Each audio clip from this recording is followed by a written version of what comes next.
What's up, basketball sickos? Juice Mason, Morgan Reagan. We just got done watching Pelicans T-Wolves. And you're going, why the hell were you watching the Pelicans tonight? The 7-29 Pelicans coming into this game? Come on. I mean, you're basketball sickos, but how sick are you? Well, breaking news this morning, Zion Williamson making his return.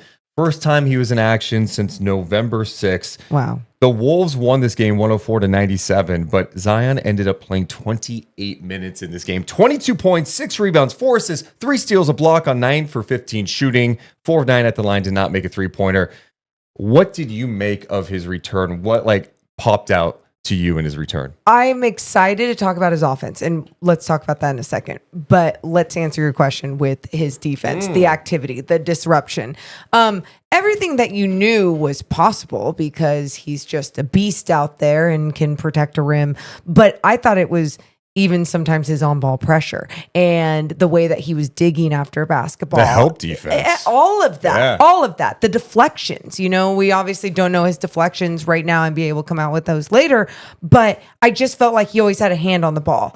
And he was bouncy. He looked fresh and as he should, right? But it just made it even more fun to watch what he was doing on that end of the basketball. You know, with the defense, it led to great offense. In that third quarter, the back-to-back possessions where the Pelicans forced a turnover, the first one leads to a Zion Williamson 360 windmill jam. And you're just like, holy shit.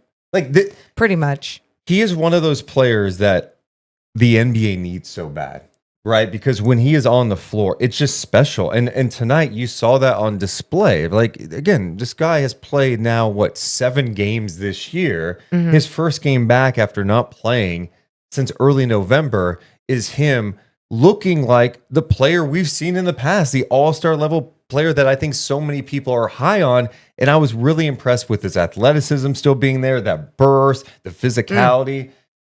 He looked great. He did. And I think you mentioned this to me too. He hadn't played a game with DeJounte Murray yet. And so you talk about the windmill dunk in transition, but then I think they had a moment together on the defensive end. Yeah, the next play down. And DeJounte Murray, whatever, a couple plays down, whatever it was. But DeJounte Murray, playing good defense. Zion running with him as well. And, hands it off to him for another dunk in transition. And you just think about the energy that he provides, or I guess the spark that he can bring to a very quiet arena. Even it's like it is much needed, and it's something you and I keep talking about. He is must watch basketball when he is out there on the floor.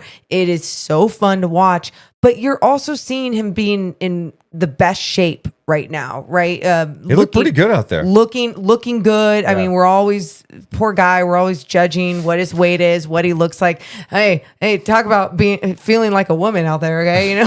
Story of your life. Kidding. Yeah. But seriously, with Zion, it's like you're always judging these things, and for good reason. You think about what he gets paid, all the, what people want him to be in the NBA. But for him to show up like this in the 28 minutes that he played, first game back, it was so fun to watch. And his impact out there made life challenging for the Wolves. And this Pelicans team, Deuce already mentioned it, 7-29 coming into this game, not very good together, right? Not good, and just been so banged up this year. Their whole roster has been just ravaged by injuries this year. And they're starting to get guys back. I guess Brandon Ingram's been doing some shooting too. So maybe he's back soon. Who knows what his future is with the Pelicans. But yeah, I think you talk about the impact. It is the juice he brings to the game, right? He comes on the court. You just see this. I mean, he's a tank. And, tanks, you don't think. What do tanks do? I don't know anything about tanks. I don't know why I'm pretending like I do right now. But in my opinion, when I think of a tank, I don't think about a tank being able to be shifty and being able to just go hard, right? Yeah. Fast. Yeah. And he was in attack mode. And I just love seeing him back on the floor. And I understand all the controversy that comes with him because he hasn't stayed healthy. But Morgan, if I'm a Pelicans fan and I was out on Zion tonight, and I turned on that game because I'm a hardcore Pels fan, I'm watching, I'm going, damn it, man. He's sucking me back in. Yeah. Because he's 24 years old. He's got a 4-year deal, I think, left. Okay. And I think the final 3 are non-guaranteed. There's all these weight clauses in there for him, which is great protection for the Pelicans. Absolutely. But you watch him and you're like, you love watching this guy. You think you can maybe build around a guy. He has superstar potential. It's just his inability to stay healthy. I mean, you look at the games played, 24 games, 61. He missed a season, 29. Last year he played 70. Great. And then got hurt in that play-in against the Lakers. Yep. And then this year he's up to 7 games. Yeah. Track record, it's really hard to trust that he's going to stay out there. And I think sometimes when people talk about this aspect of players' games, they talk about it like they're weak, like they're soft, like they can't stay out there. All bodies are not created equally. And some people are going to be more injury prone than others. And yes, there's also going to be people that end up being soft out there and don't want to play through certain things. I think for someone like Zion, he would love to just be out there on the floor. I mean, look what he adds out there. He brings joy. He brings a spark. But also, it's like you said, if you're a Pelicans fan, you're looking at this situation and you're like, oh, can we trust this? If I was a Pelicans fan, which I'm not, I would not trust the situation. I'm like, okay, can he get a few games under his belt? Can we sell high? Can we sell high? Like, where can we go with this? Just because it is so scary. It's like you have this freak of nature on your team, but you just never know what you're going to get in a season. I just don't see the point in moving him. That's fine. Because his value is low at this point. I'm saying when it deal builds. Is not. Yeah, but even if it gets a little better, you have protections in place if it doesn't go well, right? With the non-guarantees in there. True. So that's something I look at. And you just hope for him. The injuries are one thing, but going back to just being in shape, like that's your responsibility. And you are less likely to get hurt if you are in shape, you're eating right, you're in great condition. That's why it's in the contract. It was super encouraging tonight to see he didn't look like gassed tonight. That was the other thing. He wasn't like bent over looking like he wanted to die out there either. I'm sure he wanted to even play more, and I know that they could have used a lot more of him. I feel like they could have even stayed in this game more if they had him in there more. They made it a close one there even with a couple minutes left. It just never felt like they could push through, get on the other side of things. But Zion, what he did on both ends of the floor, super exciting, super positive if you're a Pelicans fan, but also if you're just on this roster. You think about even someone like Alvarado being back the last couple of games or however many it's been now for him. You're adding more of these players that bring a different type of jolt of energy to your team when you're down and you need it most right now. Well, with the West, they're like not out of it, I guess, technically. Isn't that great? I know. 7-30, they got a chance. Maybe they can make a play and push. Phoenix loses tonight to Charlotte. Phoenix is a mess. The Lakers lost to the shorthanded Dallas Mavericks tonight. They got hammered. Like, what the hell is happening in the NBA right now? It's always a chance. Meanwhile, Minnesota squeaks by with this victory, 104-97. They're 19-17, and like, I just feel like nothing's easy for this group right now. Well, like tonight wasn't easy. None of their games feel like you walk away impressed. When you have a 7-footer slipping to the basket almost every single offensive possession, and he's open most of the time, and you don't want to give him the fucking ball, you have issues. You have issues as a team, and I'm talking about Rudy Gobert slipping to the basket, and no one wants to feed him the basketball. You don't want to feed it to him down low because he'll lose it, and then you have to make sure you have it perfectly near the basket, or he's going to screw something up, fumble it, whatever. And it's crazy even talking about him like this, thinking about what he can do as a rim protector and do so many different things. But the clunkiness with the Wolves, it is not fun to watch. Well, it's also got to be even tougher when you see, Karl Anthony Towns having the success he's had this year in New York and going, why didn't we just run it back one more year and then figure out the financial shit next year? Thank you. Made the conference finals. We couldn't just build off this. And now you're in this spot where you just change the starting lineup. DiVincenzo's in the lineup now instead of Conley, which I think is the right move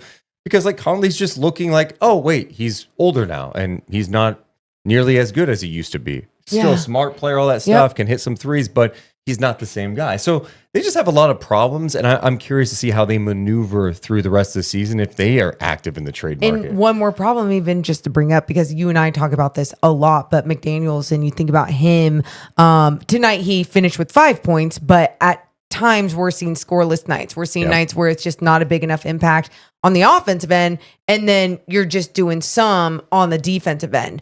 It's Ant carrying a lot, and then there's not a lot of great ball movement. The ball gets sticky with Randall too, and Yeah, they're in a tough spot right now. They needed this win. They were able to escape 104-97. What's in store with them? I'm fascinated to watch how this plays out for Minnesota because they had high expectations, especially after last year. Yeah, I was watching for Zion tonight. Yeah, I mean, and dude, and this is what I'm saying. Like the league needs young stars. Like no matter how you feel about Zion, if you've been frustrated by how he's played as a player, or maybe he hasn't been conditioned, I think everybody should root for it because when he's on the floor, it's exciting. It's just like when Victor plays. And I think as the league is ushering out, LeBron and Steph, what's the next wave? Whoa, you say ushering out. LeBron had a left-handed windmill dunk at the basket with people there. Cool. And they lost by 20 to Dallas. No, it was an awesome play by LeBron. Honestly, it's ridiculous that a 40-year-old does that. But as those guys are like nearing the end, right? Yeah. You want the next crop. You want Anthony Edwards to go to another level. Victor to keep doing what he's doing and build on that. And someone like Zion, who's still just 24 years old, could he be part of that? I don't know, man. I hope he stays on the floor. I'm wishing him the best. I do too, because I think about even someone like Kawhi Leonard, who he's back. He's back. Yeah. But his identity as an NBA player in his career, it's like he gets paid, can't stay on the floor, and when you try and market those players and you even put them in the pump up videos in the beginning of the season of jumping the basketball or whatever it is, and then they're not playing in the first game, it's like those little things are triggering if you are a basketball sicko, if you're watching every single game and you're like, why are you marketing this guy if he can't even stay on the floor? So that's why with a freak of nature like Zion, you just really hope that it's going to go in the right direction from here. If you're the Pelicans, you hold on to him, you shop CJ and BI and see what you can get out of it. And you just hope it works out with the big fella. Yeah, and I'm with you, by the way. Even when I talk about the trade conversation, I just get scared for some of these markets that sometimes need change. And that's where I go with this Zion situation. Sure, but these other teams circling like hawks going, I know. You want to give up Zion? We'll give you this. And you're like, what? Yeah, not enough. Some expiring deals and like a young guy who's not very good and like a second round pick. No, thank you. Like, no, we're not doing that. This guy has superstar potential. Yeah. Let us know what you thought about Zion Williamson's debut tonight. How do you feel about him long term? Are you like different? Are you thinking differently than us? Are you thinking they need to just cut bait, move on from him? Let us know in the comments below. Hit the thumbs up and subscribe. Deuce and Mo. Deuce and Mo. Deuce and Mo, they tell you what they know. Deuce and Mo, Deuce and Mo, Deuce and Mo, the podcast that you know.